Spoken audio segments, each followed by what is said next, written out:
जय हिंद विद्यार्थियों, मैं रामनाथ पटले इस YouTube चैनल मासफ जी में आपका स्वागत करता हूं। विद्यार्थियों, आज के इस कालखंड में हम कक्षा 10वीं सामाजिक विज्ञान की पाठ्य पुस्तक आर्थिक विकास की समझ के अध्याय 4 पर आधारित परीक्षा उपयोगी वस्तुनिष्ठ प्रश्न एवं उनके उत्तरों की जानकारी देंगे। तो विद्यार्थियों, अगर आप चैनल पर पहली बार आए हैं और अभी तक आपने चैनल को सब्सक्राइब नहीं किया है तो जरूर सब्सक्राइब कर लीजिए। साथ ही बेल आइकन को क्लिक करना ना भूलिए, जिससे कि आपको मासफ जी के आने वाले वीडियोस की नोटिफिकेशन प्राप्त होती रहे। आज के इस कालखंड में हम जिन वस्तुनिष्ठ प्रश्नों की जानकारी आपको देने जा रहे हैं, यह वस्तुनिष्ठ प्रश्न आपकी आगामी बोर्ड परीक्षा के लिए अत्यंत ही महत्वपूर्ण है। इनकी आप अच्छी तैयारी करें। तो आइए शुरू करते हैं। अध्याय 4, वैश्वीकरण और भारतीय अर्थव्यवस्था। अर्थशास्त्र के अध्याय 4 पर कुल 3 अंकों का अधिभार है और ब्लूप्रिंट के अनुसार इस पाठ से या तो वस्तुनिष्ठ प्रश्न पूछे जा सकते हैं, 2 अंक वाले और 3 अंक वाले प्रश्न भी पूछे जा सकते हैं। यानी ब्लूप्रिंट में यह स्पष्ट नहीं है कि किस तरह के प्रश्न आएंगे, यानी 3 अंक में किसी भी प्रकार के प्रश्न पूछे जा सकते हैं। तो इस अध्याय से हमें वस्तुनिष्ठ के साथ साथ 2 अंक और 3 अंक वाले प्रश्नों की तैयारी भी करनी होगी। तो आइए शुरू करते हैं। प्रश्न क्रमांक 1, सही विकल्प चुनिए। इसके अंतर्गत पहला प्रश्न है, बहुराष्ट्रीय कंपनियों द्वारा किए गए निवेश को क्या कहते हैं? विकल्प आ, उत्पादन, ब, वितरण, स, व्यय और द, विदेशी निवेश। तो बहुराष्ट्रीय कंपनियों द्वारा किए गए निवेश को विदेशी निवेश कहते हैं। दूसरा है, विभिन्न देशों के बीच संबंध और तीव्र एकीकरण की प्रक्रिया कहलाती है? अ, उदारीकरण, ब, निजीकरण, स, वैश्वीकरण और द, अंतरराष्ट्रीयकरण। तो सही उत्तर है स, वैश्वीकरण। अगला प्रश्न, सरकार द्वारा व्यापार अवरोधों को तथा प्रतिबंधों को हटाने की प्रक्रिया कहलाती है? विकल्प आ, उदारीकरण, ब, निजीकरण, स, वैश्वीकरण और द, अंतरराष्ट्रीयकरण। तो यहाँ सही उत्तर है आ, उदारीकरण। अगला, फोर्ड मोटर्स भारत में कब आई? विकल्प आ, सन 1995, ब 1998, स 1990 और द 1993। तो यहाँ सही उत्तर है अ, सन 1995। अगला प्रश्न, निम्नलिखित में से किस क्षेत्र में भारत में वैश्वीकरण का लाभ नहीं उठाया है? विकल्प आ, औद्योगिक क्षेत्र, ब, व्यापारिक क्षेत्र, स, कृषि क्षेत्र और द, परिवहन क्षेत्र। तो भारत में कृषि क्षेत्र में वैश्वीकरण का लाभ नहीं उठाया गया है। अगला प्रश्न है, वैश्वीकरण के विगत 2 दशकों में द्रुत आवागमन देखा गया है? अ, दोनों देशों के बीच वस्तुओं और सेवाओं और लोगों का। विकल्प ब, देशों के बीच वस्तुओं, सेवाओं और निवेशों का। स, देशों के बीच वस्तुओं, निवेशों और लोगों का। और द, उपरोक्त सभी। तो विद्यार्थियों, वैश्वीकरण के अंतर्गत विगत 2 दशकों में वस्तुओं, सेवाओं के साथ साथ निवेश और लोगों का भी आवागमन देखा गया है। इसलिए यहाँ पर विकल्प द सही है, उपरोक्त सभी। अगला प्रश्न है, वैश्वीकरण ने जीवन स्तर के सुधार में सहायता पहुंचाई है? अ, सभी लोगों के, ब, विकसित देश के लोगों के, स, विकासशील देशों के श्रमिकों के और द, उपर्युक्त में से कोई नहीं। तो वैश्वीकरण ने जो धनी उत्पादक हैं तथा धनी उपभोक्ता हैं, इनके जीवन स्तर में सुधार में सहायता पहुंचाई है। इसलिए यहाँ से कोई भी विकल्प सही नहीं है, अतः हम द का चुनाव करेंगे। अगला, भारत में वैश्वीकरण की प्रक्रिया प्रारंभ हुई? विकल्प आ, सन 1947 में, ब, सन 1991 में, स, सन 2002 में और द, सन 1951 में।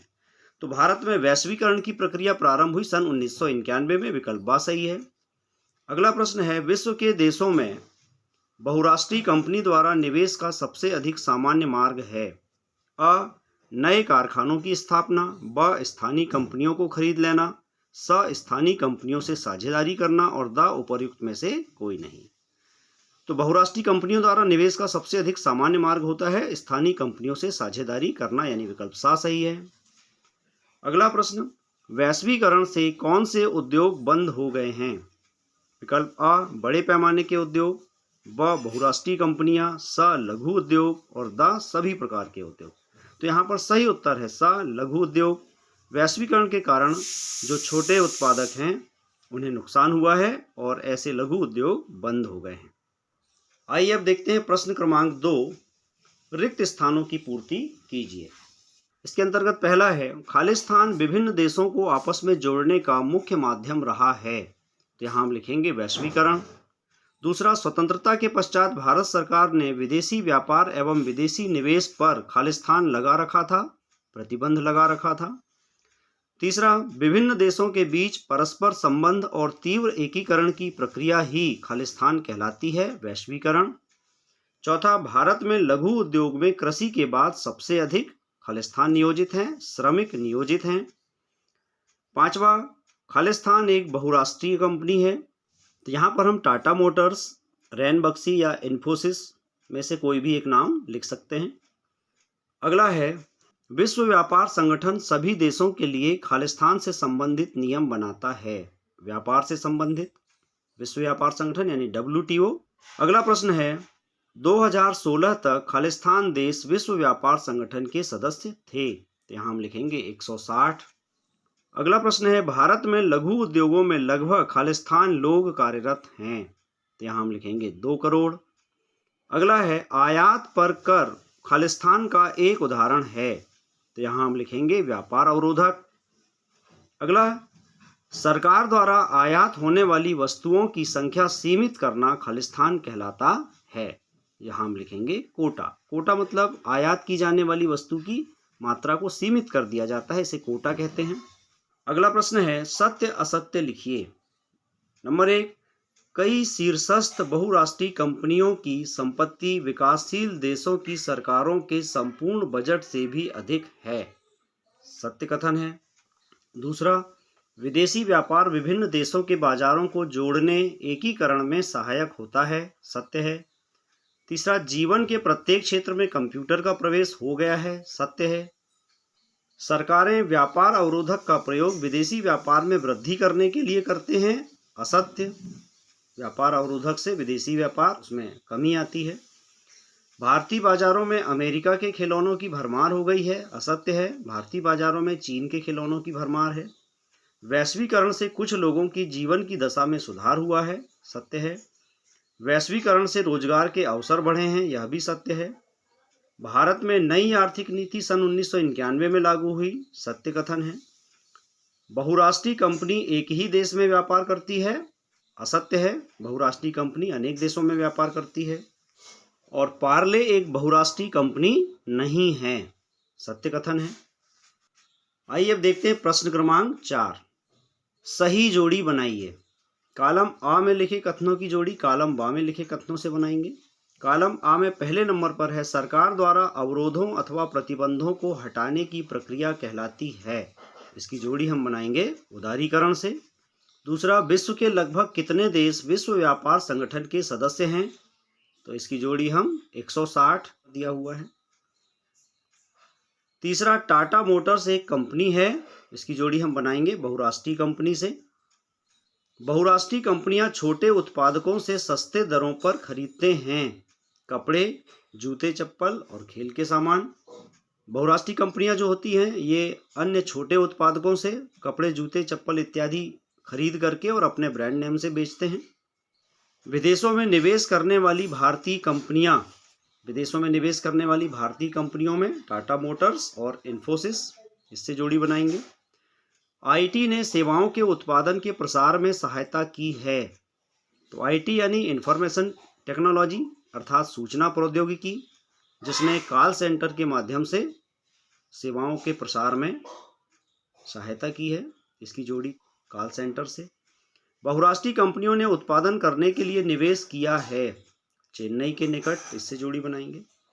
आयात पर कर और कोटा का उपयोग व्यापार नियमन के लिए किया जाता है, इसे व्यापार अवरोधक कहते हैं, इसकी जोड़ी व्यापार अवरोधक से बनाएंगे। अगला, फोर्ड मोटर्स, फोर्ड मोटर्स की जोड़ी हम बनाएंगे मोटर गाड़ियाँ। फोर्ड मोटर्स जो है एक अमेरिकी कंपनी है जो मोटर गाड़ियाँ बनाती है। अगला है, दूसरे देशों से सामान खरीदना आयात कहलाता है, इसकी जोड़ी बा आयात से बनाएंगे। आइए अब देखते हैं, एक वाक्य में उत्तर दीजिए। नंबर 1, सूचना एवं संचार प्रौद्योगिकी को संक्षेप में क्या कहते हैं? सूचना और संचार प्रौद्योगिकी को संक्षेप में आईटी कहते हैं। जो कि इंफॉर्मेशन टेक्नोलॉजी का शॉर्ट फॉर्म है। दूसरा, आयात पर कर किसका उदाहरण है? यह व्यापार अवरोधक का उदाहरण है। एक भारतीय बहुराष्ट्रीय कंपनी का नाम बताइए। तो यहाँ पर हम टाटा मोटर्स, इन्फोसिस या रैनबक्सी कुछ भी लिख सकते हैं। अंतर्राष्ट्रीय व्यापार को उदार बनाने के लिए नियमों का निर्धारण कौन करता है? तो विश्व व्यापार संगठन यानी WTO करता है। अगला, किसी एक देश द्वारा किसी दूसरे देश को आर्थिक राजनीतिक उद्देश्यों को पूरा करने के लिए गुलाम बनाना क्या कहलाता है? इसे कहते हैं उपनिवेशवाद। अगला प्रश्न है, वैश्वीकरण का बड़ी संख्या में किस पर बुरा प्रभाव पड़ा है? तो उत्तर में हम लिखेंगे श्रमिक और छोटे उत्पादक, लघु या घरेलू उद्योग भी लिख सकते हैं। अगला है, विश्व व्यापार संगठन की स्थापना कब हुई? तो उत्तर है सन 1995 में। अगला प्रश्न है, अमेरिका के सकल घरेलू उत्पाद में कृषि का लगभग कितना हिस्सा है? अमेरिका के सकल घरेलू उत्पाद में कृषि का हिस्सा केवल 1% है। अगला प्रश्न है, फोर्ड मोटर्स ने भारत में कितने करोड़ का निवेश किया? तो उत्तर है 1700 करोड़। 10वां प्रश्न है, अमेरिका की किस बहुराष्ट्रीय कंपनी ने भारत की छोटी तेल कंपनियों को खरीद लिया था? तो भारत की छोटी तेल कंपनियों को खरीदने वाली अमेरिकी कंपनी है कारगिल फूड्स। तो विद्यार्थियों, इस प्रकार आज के इस कालखंड में कक्षा 10वीं अर्थशास्त्र की पाठ्यपुस्तक आर्थिक विकास की समझ के अध्याय 4 पर आधारित यह परीक्षा उपयोगी वस्तुनिष्ठ प्रश्न आपकी बोर्ड परीक्षा के लिए अत्यंत ही महत्वपूर्ण है। आशा है यह वीडियो आपको पसंद आया होगा। इसे अपने सहपाठियों से भी शेयर करें और पुनः आग्रह है, अगर अभी तक आपने चैनल को सब्सक्राइब नहीं किया है तो जरूर सब्सक्राइब कर लें। मिलते हैं अगले वीडियो में इसी तरह परीक्षा उपयोगी जानकारी के साथ। तब तक के लिए नमस्कार, जय हिंद।